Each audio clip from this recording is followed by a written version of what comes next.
Okay. Let's see if that works. Okay, hello, boys. Hi, Rabbi. What is the answer to the first question? Something. I know. So the younger boys who just joined us this year don't know what the first question is. Look, I know first What question. part says? Oh, Noah. wow, very good. Ari, we're not going to call out. We're not going to let him work. But Ari, I'm very impressed. That's called a lamdan. Someone who's thinking with his head. He's able to deduce and to figure out what would be the first question. He figured it out. Ari, I'm very impressed. After, you'll come to my office. I'll give you a prize. Very nice. Very impressed. So this week's parsha is Parshas Noach. And I want to share with you something very personal, which is that arguably, my favorite pasuk in the entire Torah is in this week's parsha.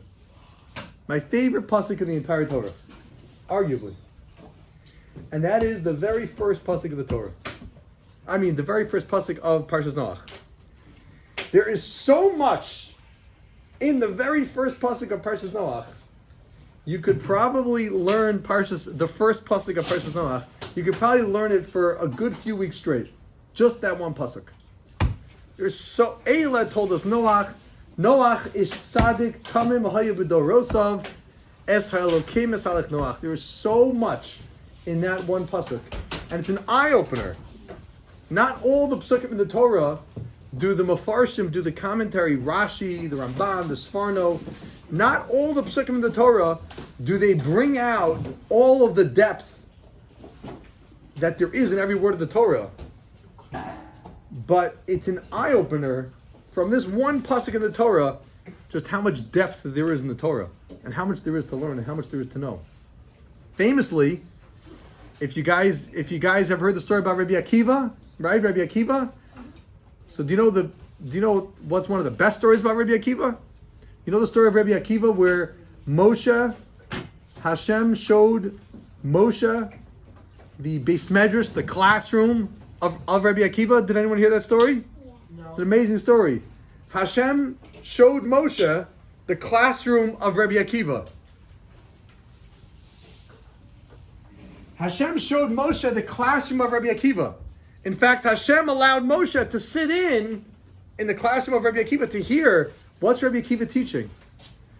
And Rabbi Akiva was spending a long time teaching many laws that were derived from the crowns on top of the letters that are written in the Torah.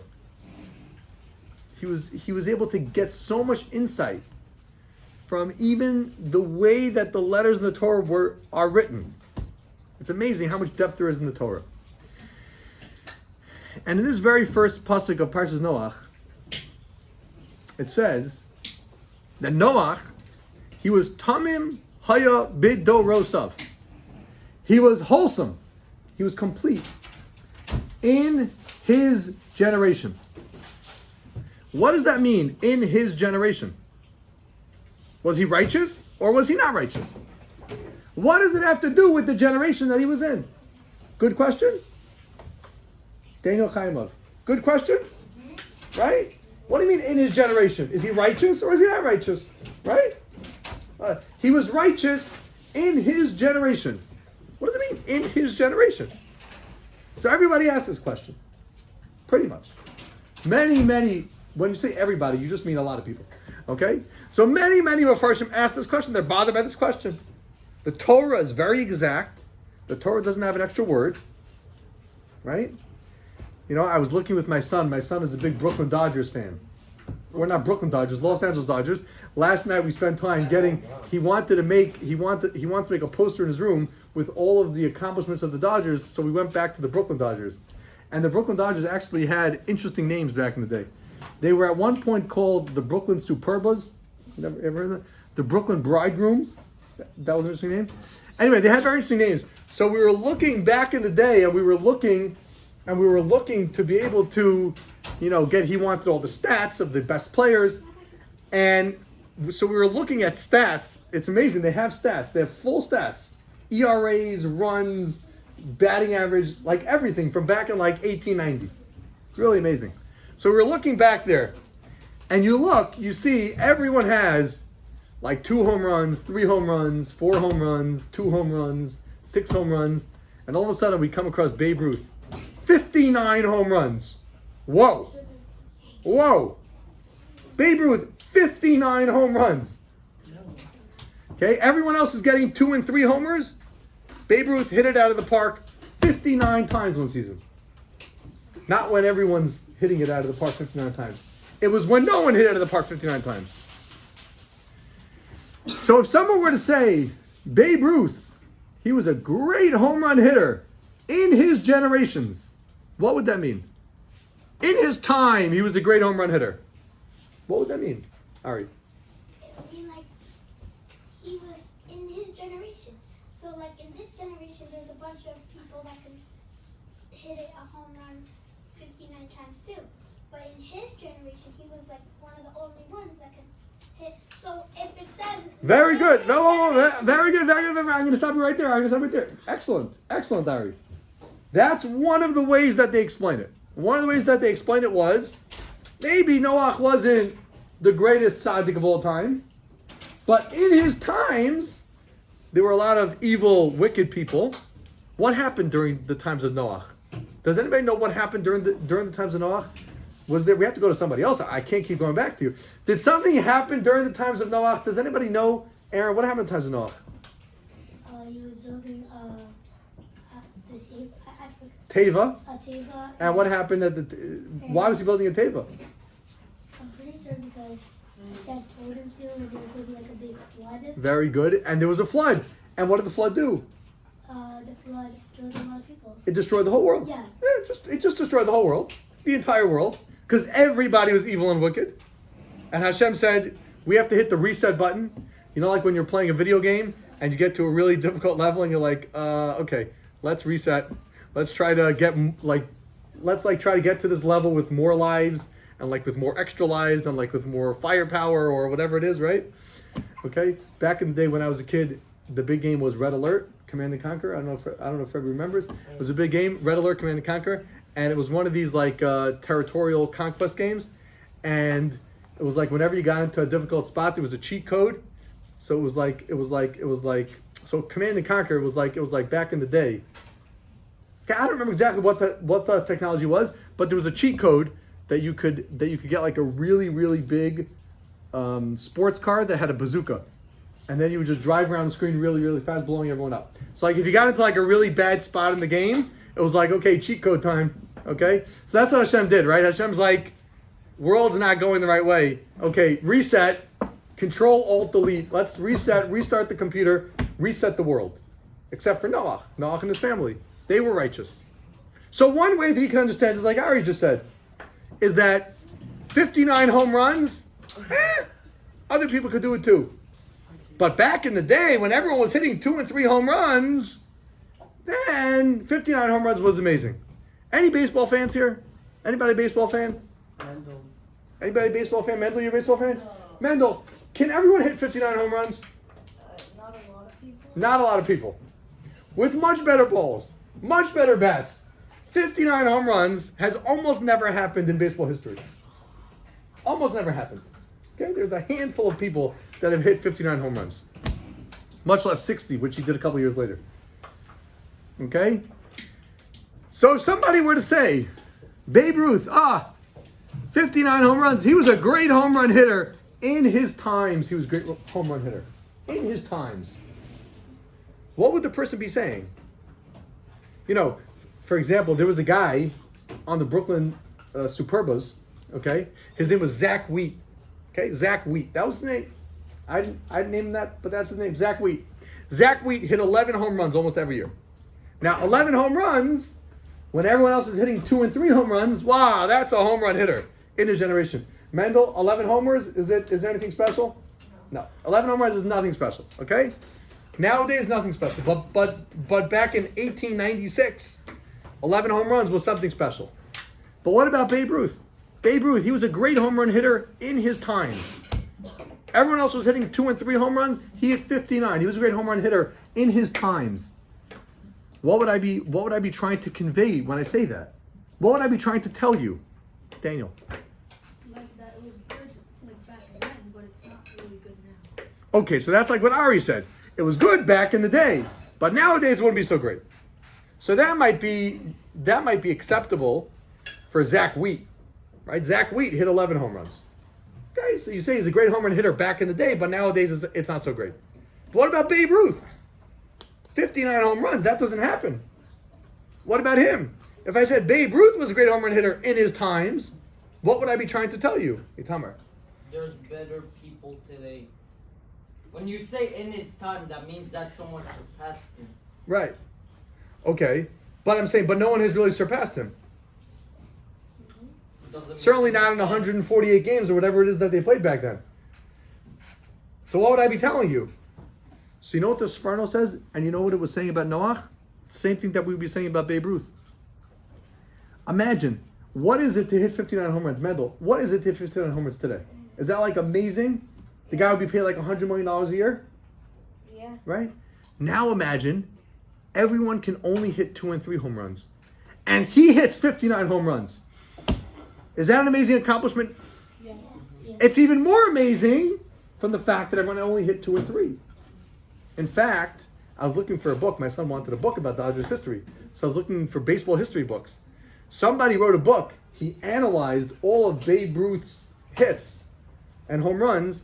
And he estimates that if Babe Ruth were to live today, Babe Ruth would have hit a few thousand home runs. Isn't that crazy? He says that Babe Ruth would be alive today, he would hit a few thousand home runs. Pretty nuts, huh? He analyzes them. Is the exit velocity, he like analyzes the whole thing. He says nowadays if Babe Ruth was playing, he would hit a few thousand home runs. Oh no, over his career. But like in any given season, he said that he would have hit well over 100 home runs. Well over 100 home runs. So the Sforno says, that was Noach. That was Noach. Noach was living, okay, imagine for a second, what's like a really like dirty, nasty, bad place? Okay, do you guys know about the Village in Manhattan? You know about the Village? You've heard of the Village? You've heard of the Village? Okay. The Village is like a really low place, okay? It's like the lowest people in society, the lowest people in the world go to the Village. A few years ago, it wasn't that long ago, someone killed someone else in the Village. And like he killed him, it was almost like accidental that he killed him. It's like, this is how these people live. They just live, they're really low people. So could you imagine if the whole world is the Village? Like if the whole world is like just a low place, people are stealing, people are living with animals, people are doing all sorts of crazy things. And there's one man, he's sitting in the middle of all that, and he's serving God the right way. He's doing the right thing. Pretty amazing, huh? Pretty amazing, right? The Sforno says that's what it means that Noach was Tamim Haya B'Dorosav. He was wholesome and complete and perfect even in his generations, even in his times. Pretty cool, right? It's about to get even better. It's about to get even better. The pasuk says right after that, it says, Es ha'elokim hisalech Noach. That Noach went with God. You know what the Sforno says that means? The Sforno says what that means is not only was he perfect, even though he was living in the Village, not only was he perfect, he was helping other people. How is he helping other people? How is Noach helping other people? Does anybody want to raise their hands? How is Noach trying to help other people in the world at that time? Elnatan. How is he trying to help other people? The people of the flood. How is he trying to help them? Not trying to make them die. And meaning? Now they should go on the boat with him. Right. He was trying to rebuke them. He was trying to rebuke them. He was rebuking them. They weren't listening, but he was rebuking them. He was rebuking them. He was trying to get them to do the right thing. He was trying to get them to do the right thing, but they weren't listening to him. The Sforno says that That's more amazing than being Tamim Haya B'Dorosav. That's more amazing than being in the middle of the village, being in a low, decrepit place with low, disgusting people, and being noble and doing the right thing. Even greater than being in a low, disgusting place with disgusting people and still doing the right thing is that he tried to help them. He tried to make sure that they could do the right thing. And that's why the pasuk ends off, the Sforno says, with the highest praise of Noach. It starts from the lowest praise. He was a tzaddik, he was righteous. He was tamim haya b'dorosav, he was wholesome and complete, even in a generation of thieves and bad people. And as Elokim Alech Noach, he even rose above that to help other people, to try to get them to do teshuvah, to be able to try to get them to do the right thing. Wow. What do we see from here? What do we see from here? Helping other people is an amazing thing. It's an amazing thing. But let me ask you a question, Josh. Was he successful? Noach. Yeah. Was he successful? Yeah. Okay, I'm putting you on the spot a little bit. Eli, was Noach successful in helping other people to do the right thing? No, he wasn't successful. He was standing there rebuking them. He was telling them, improve, improve, improve. Come on, guys, stop doing Averas. Improve, improve, improve. Did they listen to him? No. Not for a second. They didn't know what it was. So what's so great about what he did? It's so great that you helped other people, but you didn't help other people. You didn't help other people. So why is Hashem praising Noach? Noach, he was a tzaddik. He was Tamil Haya B'Dorosav. He was wholesome. He was perfect in his generation with low, horrible people. And guess what? Not only that, he helped other people by rebuking them and teaching them how to live the right way. Could you imagine, and Rabbi Jacoby could connect to this. Could you imagine you stand up, and Noach did this for 120 years, right? It was 120 years? Is that right? Right, Rabbi? It was 120 years that he was doing this? 120 years, you're standing in front of the classroom and you're teaching. And you're teaching and you're teaching and you're teaching. And not one word is going in. Rabbi, could you imagine that? Could you imagine that? 120 years, you're standing in front of the classroom teaching. Guys, come on, let's go. Everyone's ignoring you. Ignoring you. Could you imagine? Could you imagine? That's what Noach did. So this is a great praise of Noach. He helped other people. What do you mean? He was a bad Rebbe. He should be fired. He's not doing anything. So why is Hashem praising him? Look, Noach, he helped other people. Amazing, he helped other people. What do you say, Aaron? Because he built a teva. Okay, he built the teva, and part of building the teva was to use that as a way to rebuke other people, to get them to do the right thing, but they didn't. They didn't do teshuvah. They didn't do the right thing. Yeah, because they So why is this a great praise of Noach? Well, helping other people is so great. Okay, but he didn't help other people. He didn't help other people. Ari, what do you say? He didn't help. Even though he didn't help, he at least tried. First, he at least tried to help. Is that what you're going to say, Daniel? The only thing Because you know what happens when you help other people? Who gains the most when you help somebody else? Who gains the most when you help somebody else? Aaron. Hashem? No. Oh, no. Who gains the most when you help somebody else? Benny. The person who tries to help. The person who tries to help. By you doing for someone else, you know who you're helping? You're helping you. You're not even helping them as much. Yeah, if you could help them, wonderful. And you should only try to help them in a way which is going to be successful. Noach thought that he'll be able to do it. He tried. He probably sat every night. Maybe tomorrow I'll say it a little bit different. Maybe I'll try to get through them like this. Maybe I'll give out donuts. Maybe I'll give out kugel. Maybe I'll give out prizes. He probably went through all the different ways that he could get through to them. But at the end of the day, it didn't work. But so why is it such a great praise of Noach?